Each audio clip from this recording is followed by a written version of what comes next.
नमस्कार दोस्तों, हमारे टीआई स्टोरीज यूट्यूब चैनल पर आपका स्वागत है। अकबर बीरबल की कहानी। साहस और भाग्य। एक दिन शातिर मंत्री फटे कपड़ों में डरे सहमे से दरबार में दौड़ते हुए आए। बचाओ बचाओ बचाओ। अपने मंत्री की ये हालत देख बादशाह चिंतित हो बोले, मुख्यमंत्री जी, आपकी ये अवस्था किसने की? शातिर मंत्री ने उन्हें बताया कि जब वो रात को जंगल के रास्ते से आ रहे थे तो अचानक उन पर डाकू टिंग चोंग ने हमला कर दिया। फिर उनके सारे पैसे लूटे, उन्हें एक पेड़ के साथ बांध दिया और सवेरे बंदरों के टोली ने उनके कपड़े फाड़ दिए। वो तो भला हो एक दरियादिल बंदर का, जिसने मेरी रस्सी खोली और मैं यहाँ दौड़ता हूँ आ गया। ये सुन वहाँ बैठे बीरबल हंस पड़े, जो बादशाह अकबर को पसंद नहीं आया, और वो बोले, बीरबल ये क्या बेहुदा हरकत है? तुम्हें राज्य के एक सम्मानित मंत्री की हालत पर हंसी आ रही है। बीरबल बोले, क्षमा चाहता हूँ महाराज, पर मैं मुख्यमंत्री की अवस्था पर नहीं, उनकी बुजदिली पर हंस रहा हूँ। डाकू चिंचोंग भले ही कुंफू के कला में माहिर हो, परंतु मुख्यमंत्री जी ने भी तो कुश्ती के डाव पेच सीखे हैं। वो अगर जरा हिम्मत दिखाते तो शायद उनकी यह अवस्था नहीं होती। तुम्हारे लिए ये कहना आसान है बीरबल। अगर तुम्हें भी किसी खतरनाक परिस्थिति में डाल दिया जाए तो तुम्हारा ये तेज दिमाग भी धीमा पड़ जाएगा। अब खराब किस्मत के आगे कौन टिक सकता है भला? शातिरुद्दीन सही कह रहे हैं बीरबल, किस्मत मेहरबान तो गधा पहलवान। क्षमा चाहता हूँ महाराज, पर मैं समझता हूँ कि अगर मनुष्य थोड़ी सी हिम्मत दिखाए तो वह अपनी बुरी किस्मत भी पलट सकता है। अब आप ही देखिए, इतनी बार हमारे राज्य पर अचानक हमला हुआ, पर आप किस्मत के भरोसे नहीं बैठे रहे, बल्कि अपनी हिम्मत से आगे बढ़े। बात तो सही है बीरबल। मुझे लगता है राज्य के सभी मंत्रियों को सिपाहियों के साथ रोज युद्धकला का प्रशिक्षण दिया जाना चाहिए, ताकि ऐसी परिस्थिति से लड़ने के लिए वो तैयार रहे। ये सुन तो सारे मंत्रियों के पसीने ही छूट गए, और शातिर मंत्री बोले, नहीं नहीं महाराज, ये तो किसी सजा से कम नहीं। आप मुझे एक मौका दीजिए, मैं आपको ये जरूर साबित करके बताऊंगा कि किस्मत के आगे कोई टिक नहीं सकता। ये बीरबल भी नहीं। ठीक है, पर अगर तुम ये साबित नहीं कर पाए तो कड़े प्रशिक्षण के लिए तैयार हो जाओ। शातिर मंत्री ने सोचा, इस बार तो आर पार की लड़ाई होगी, भले ही उसमें बीरबल का अंत ही क्यों ना हो जाए। फिर क्या? शातिर मंत्री महल के आंगन में इस विचार में थे कि इस बार बीरबल को कैसे गलत साबित किया जाए, और तभी उनकी नज़र सड़क पर से गुजरते हुए एक हाथी चालक पर पड़ी, जिसका हाथी मज़े से गन्ना खाते हुए जा रहा था। उन्हें देख तो जैसे शातिर मंत्री के दिमाग में एक शातिर योजना आ गई, और वो बोले, अब तो बीरबल का खेल खत्म। फिर क्या? अगली सुबह बीरबल रोज की तरह नदी किनारे नहाने आए, जहां बस एक सड़क जाती थी, और आसपास के इलाके में कांटों से भरे पेड़ तो थे ही, परंतु वहां जहरीले सांप, बिच्छू और अनेक खतरनाक कीड़े मकोड़े का बसेरा था, जिसके कारण नदी पर आने जाने के लिए बस उसी सक्रिय सड़क का इस्तेमाल किया जा सकता था। और तभी सड़क की दूसरे ओर आई शातिर मंत्री, और उनके साथ था वो हाथी चालक, और गन्ना खाते हुए उसका मस्त मोला हाथी। पूरे 100 सोने के मोहरे, जैसे बताया वैसे ही करना, और याद रहे कुछ भी गड़बड़ हुई तो वो तुम्हारी हालत भी इस गन्ने की तरह कर दूंगा। आप बेफिक्र रहे मालिक, काम हो जाएगा, आज तो पलटेगी किस्मत।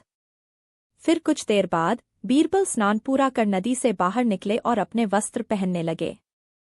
मौका देख हाथी चालक ने उस हाथी के मुंह से गन्ना छीन लिया, जिसके कारण वो हाथी अपना आपा खो बैठा और पगला सा गया। फिर उस चालक ने उस गन्ने को बीरबल के दिशा में फेंका, जिससे देख वो गुस्सैल हाथी भी उसी तरफ दौड़ने लगा। जब बीरबल की नज़र उस आती हुई हाथीनामा आफत पर पड़ी तो उनके पांव ठंडे पड़ गए। वहां से भागने का कोई और रास्ता नहीं था। बीरबल ने नदी में फिर दौड़ना चाहा, पर तभी उनकी नज़र वहां तैरते एक जहरीले सांप पर पड़ी। अरे अरे, ये क्या मुसीबत है! आगे कुआं तो पीछे खाई। बीरबल को लगा जैसे आज उनका खेल खत्म, लेकिन उन्होंने अपनी किस्मत को दोष देने के बजाय उस मुसीबत का डटकर सामना करने का ठाना। उन्होंने आसपास देखा, शायद कुछ मदद के लिए मिल जाए, और तभी उनकी नज़र सामने सड़क के बगल पे लटकती एक मधुमक्खी के छठे पर पड़ी। हाथी नज़दीक पहुंची रहा था, और तभी बीरबल ने एक पत्थर उठाया और उस मधुमक्खी के छठे पर दे मारा, जो ठीक निशाने पर जा लगा। इससे सारी मधुमक्खियां भड़क गई और ठीक उसी वक्त नीचे से दौड़े हुए हाथी पर हमला करने लगी। इससे वो हाथी वहीं रुककर उल्टी दिशा में दौड़ने लगा। हाथी को यूं दौड़ता आते हुए देख चालक और शातिर मंत्री अपना सिर खुजाने लगे और तभी मक्खियों ने उन पर भी हमला कर दिया और वो भी वहां से दौड़ पड़े। अरे अरे बचाओ बचाओ, अरे कोई बचाओ हो, आज तो बाल बाल बच गए। कुछ देर बाद अकबर और बीरबल अखाड़े में अपने मंत्रियों का प्रशिक्षण देखने आए, जहां एक पहलवान ने डंक लगे शातिर मंत्री को उठा के पटक दिया। मेरी फुटी किस्मत, ये देख सब हंस पड़े। सीख, हिम्मत से हम कांटों से भरा तकदीर का रास्ता भी बदल सकते हैं।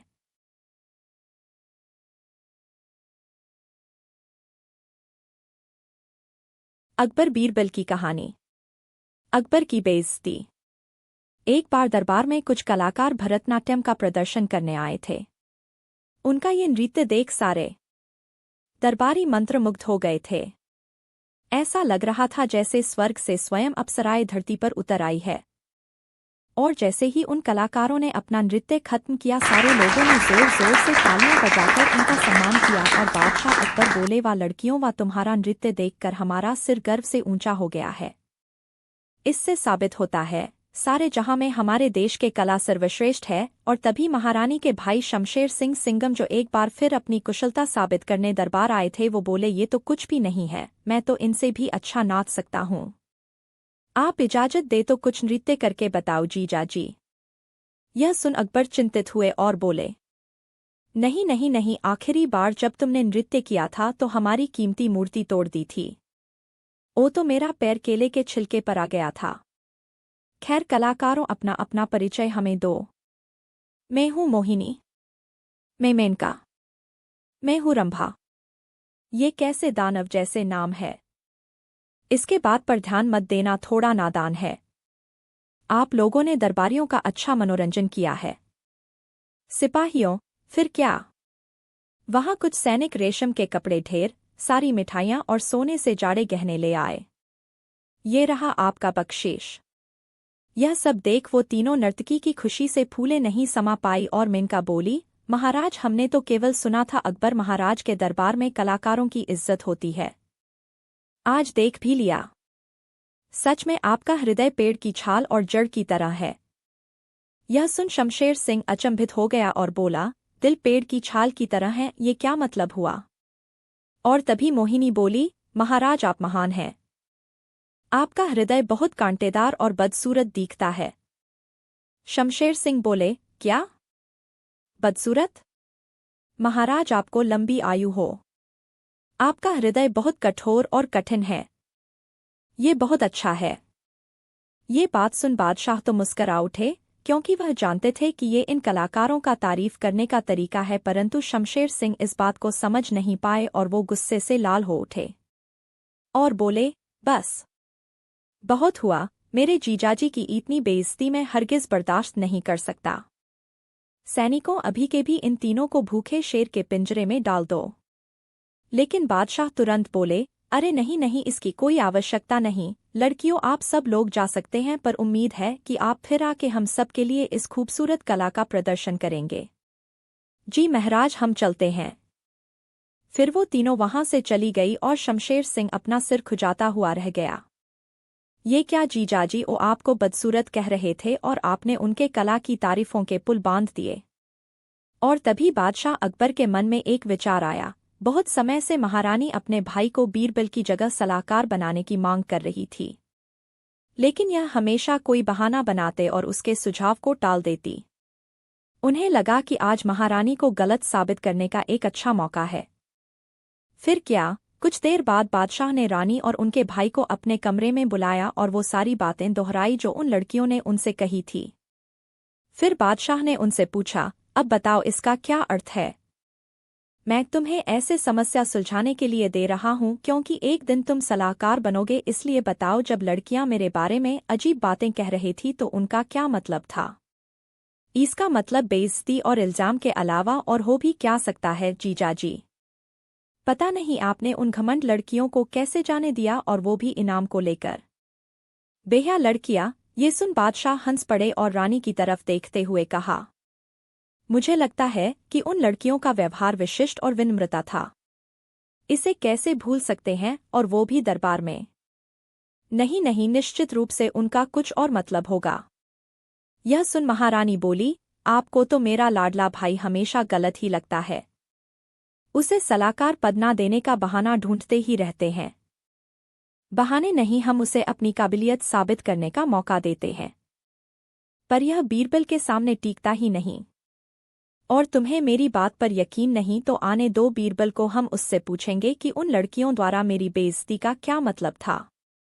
कुछ देर बाद दरबार फिर लगा और बीरबल भी वहां आ पहुंचे थे। बादशाह ने उनसे कहा, आज दरबार में कुछ कलाकार आए थे और शमशेर सिंह के अनुसार उन्होंने मेरी तौहीन की है।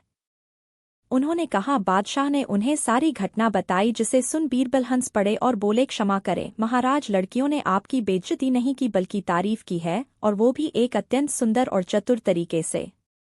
शमशेर बोले, वह कैसा? पहली ने कहा, आपका हृदय पेड़ की छाल और जड़ की तरह है। इसका मतलब ये उतनी ही मीठा और रसीला है जितना गन्ने की छाल और जड़। दूसरी ने कहा, खराब और कांटे वाला दिल है। शमशेर ने फिर पूछा, लेकिन कैसे?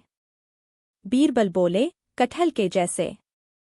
उसके कांटे वाले रूप के नीचे क्या ओ मीठा नहीं है? और तीसरी लड़की ने कहा कि आपका दिल कठोर और कठिन है। मतलब आपका दिल एक चीनी की खांडी की तरह है, ऊपर से कठोर और कठिन लगता है, लेकिन अंदर कितना मीठा होता है। तो क्या यह तारीफ है, यह तौहीन? आप खुद ही तय कीजिए।